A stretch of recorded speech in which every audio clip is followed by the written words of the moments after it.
కాళేశ్వరంపై NDSA అసంబద్ధ నివేదిక ఇచ్చింది. Report మొత్తం ఊహాజనితం, ఊకదంపుడే. వివరణలు, సూచనలు, కొత్త విషయాలు ఏవీ లేవు. నివేదికపై రాష్ట్ర ఇంజనీర్లు, నిపుణులు తీవ్ర అసహనం వ్యక్తం చేశారు. తాము చేసిన సూచనలే ఇచ్చారని అసంతృప్తి చెందారు. పరీక్షల నిర్వహణ ఇప్పట్లో సాధ్యమని వెల్లడించారు. అసాధ్యమని చెప్పారు. ఇదంతా కూడా కాపీ పేస్ట్ నివేదిక అంటూ ఫైర్ అయ్యారు.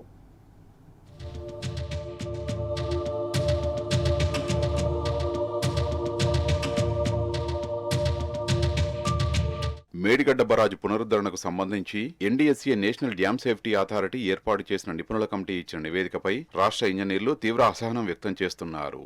పిల్లర్ కుంగడానికి స్పష్టమైన కారణాలను తెలపకుండా, సూచనలు చేయకుండా ఊహాజనితమైన, అసంబద్ధమైన అంశాలను ప్రస్తావించిందని కొట్టిపడేస్తున్నారు.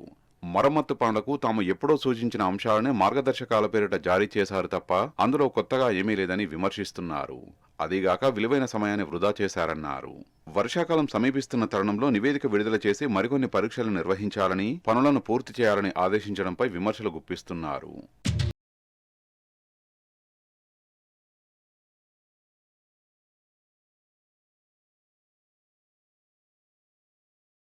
తాజాగా మేడిగడ్డ, అన్నారం, సుందిళ్ల బరాజుల భద్రతకు సంబంధించి ఎన్డీఎస్ఏ నిపుణుల కమిటీ తాజాగా 378 పేజీల నివేదికను రాష్ట్ర ప్రభుత్వానికి అందజేసింది. ఇందులోని సిఫారసులన్నీ కూడా గతంలో జారీ చేసిన మార్గదర్శకాలే కావడం ఇక్కడ గమనార్హం. మేడిగడ్డ బరాజులోని 85 రేడియల్ గేట్లలో 77 గేట్లు యథావిధిగా పనిచేస్తున్నాయని ఆనాడే తేల్చి చెప్పింది. తాజాగా కుంగుబాటుకు గురైన 7వ బ్లాక్ మొత్తాన్ని తొలగించాలని వెల్లడించింది.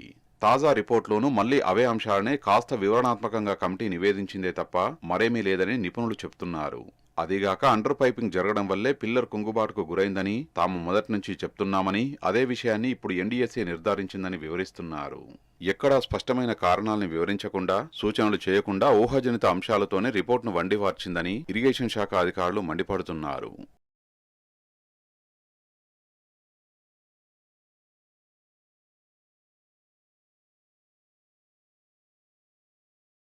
మేడిగడ్డ 7వ బ్లాక్ తరహాలోని మిగతా బ్లాకుల్లో కూడా నిర్మాణ లోపాలు, సొరంగాలు ఉండవచ్చు అంటూ ఊహాగానాలు వ్యక్తం చేసింది కమిటీ.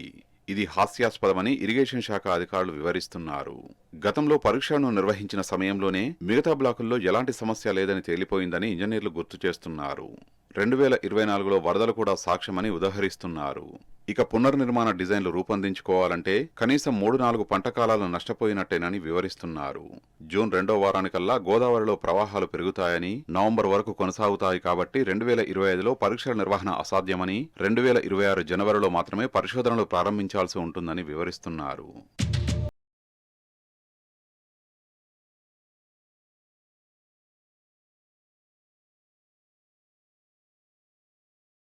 అన్నారం, సుందిళ్ల బరాజులపై ఎటువంటి ఆధారాలు లేకుండానే ఎన్డీఎస్ఏ నిపుణుల కమిటీ పలు ఆరోపణలు చేసిందని రాష్ట్ర ఇంజనీర్లు విమర్శిస్తున్నారు. బరాజ్ నిర్మాణానికి ముందు తెలంగాణ ఇంజనీరింగ్ రీసెర్చ్ ల్యాబొరేటరీస్ టీఎస్ఈఆర్ఎల్ ద్వారా మోడల్ స్టడీస్ చేయించలేదని, ల్యాబ్స్ అధ్యయనాల్ని చేసేందుకు వసతులు లేవనడం కూడా నిరాధారమైన ఆరోపణనేనని వివరించారు.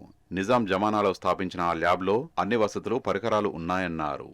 3 బరాజ్పై 2D మోడల్ స్టడీస్ నిర్వహించారని, వాటి ఫలితాల ఆధారంగా బరాజ్ వెంట్వే పెంచడమే గాక నిర్మాణాన్ని పర్యవేక్షించారని ఇంజనీర్లు వివరిస్తున్నారు.